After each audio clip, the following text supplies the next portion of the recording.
Hey guys, it's Marshall from Going Gear, and today we're going to take a look at a couple of headlamps from Spark. We have the SD73 CW, SD73 NW, pretty much the same light, just a difference in the tint. We've got cool white and neutral white, hence the CW and the NW. But you'll see that better when we go outside. It'll be really apparent what the difference is between the two. So open this up, show you what you get on the inside. User manual, good information on there, nice and short and sweet. Both of these are powered by 3 AAA batteries. I'll show you how that works here in just a second. Here is something that's pretty cool. I like that they have this, something that's available. It's a little magnet that you can take and thread onto the end of it, and then you can use this light when you're working under your car or in your basement or wherever else. Anything you have that a magnet will stick to, it'll stick right to that. So kind of neat. So you don't have to have the light on your head. You can maybe put it in places where the angle's a little bit better for the light, but it's a nice option that they have. So those actually come with all the ones that we sell.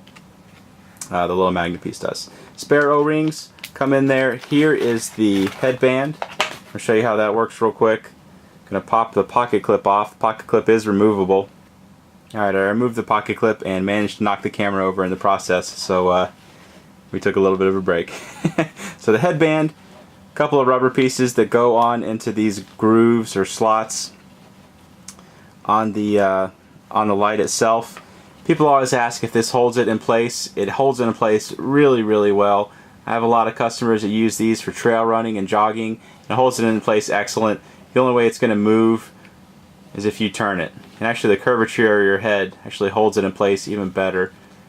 Gives it a little bit firmer grasp. But you can see no problems with that. So it's a nice, comfortable headband, stretchy, fit any size head, fit a huge head like mine, or a little itty bitty head, you can adjust it. But we're going to take that off just for the purposes of this, just to make the light a little bit more compact and easy to show you.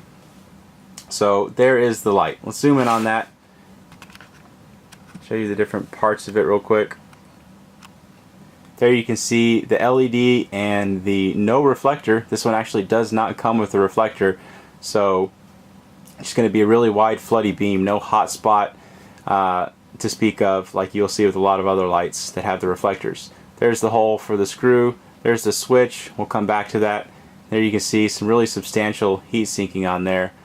They actually cut out a decent amount of material on there, so it looks like it'd be heavy, it looks like this chunk of metal, but it's really not. It's actually really lightweight. Even with the batteries in there, it's really lightweight. So that is the CW version. Actually the NW is exactly the same, except for the emitter or the LED. It's got the neutral white instead of the cool white, so we're just going to pull it out and go from there. Same accessories and everything. Alright, so here are the two lights, powered by 3 AAA batteries. So we have a few Sanyo Eneloops for each. I'm just going to open up battery compartment and stick 3 in each. So with these, something that's important to note, you can actually see the engraving on there. Make sure you observe the correct polarity, because putting them in the incorrect way can cause damage to the light and the LED and all that fun stuff.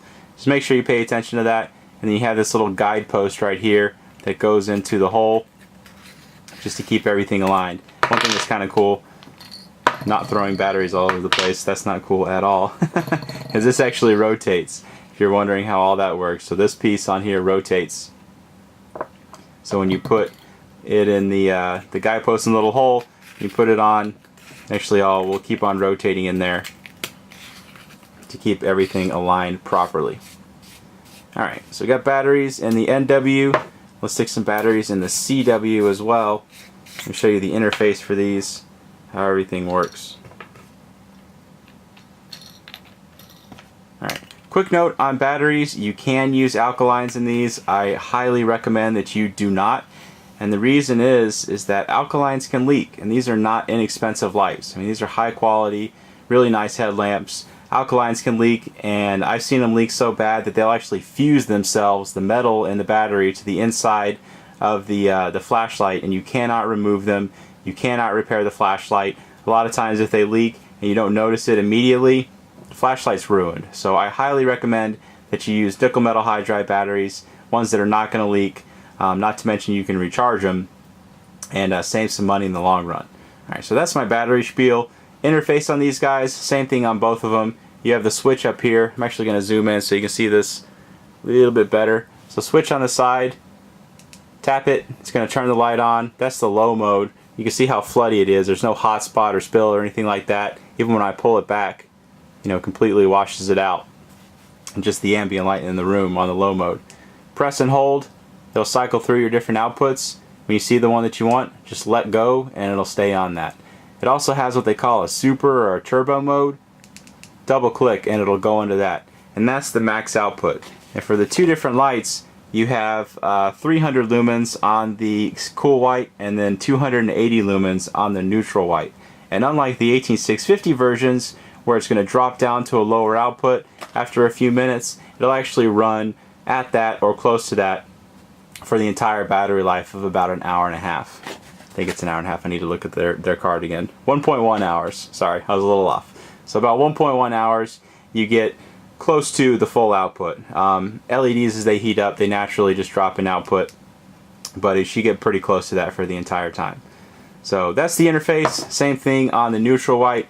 Tap it to turn it on, press and hold, cycles through the different outputs, and then double click to get into your max output or your turbo or super or whatever they call it. All these companies like to use different names. So there's one other thing I'd like to show you real quick. There's actually an option that they have for this light. If I can find it in my little bag of goodies. It's a reflector for these. So this was a really popular request for these. These do not have reflectors, and they're really floody beam, and some people wanted the option because some of the other Spark headlamps that do have the reflectors, they give you the option of a diffuser lens. So you can put that in there, spread the beam out. Well, these are the opposite. These are already diffused and people wanted a reflector, so they came out with this optional accessory that you can purchase.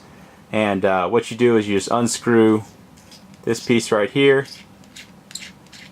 Whole thing comes off. There's the LED and everything, and then this just screws right onto the front.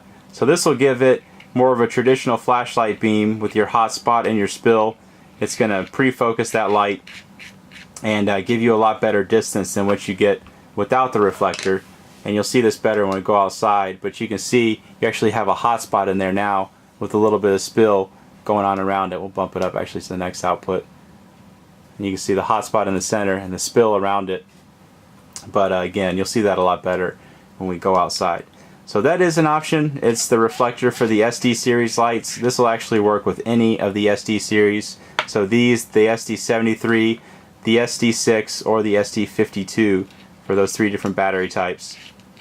It'll work with any of those. So pretty cool accessory. Definitely one I recommend getting. That is the SD reflector. Alright, so that's the interface and everything on the two SD73s. Let's go ahead and take these outside. We'll show you how they do outside, and you'll see a lot better the difference in the tint and what those two different LEDs will do. Okay, I'm outside with the two SD73s. Got the big 40 mag light, that little reflector. We'll use that later. Let's go ahead and try out the mag light first. There's a little bush, 15 feet. Tree out there at 100 feet. We'll zoom in that so you can see it a little bit better. Same as it always is. Alright, let's try out the two Sparks. Okay, so we got the cool white version on. It doesn't look like it's turned on. Let me tilt the camera down a little bit. You can see very, very floody beam. So this is just going to light up everything in front of you. This is it on high. I'll let it cycle through the different outputs just so you can see. Actually, I guess that was medium, my bad. But on high, I mean, it'll go out probably 30 or 40 feet really well.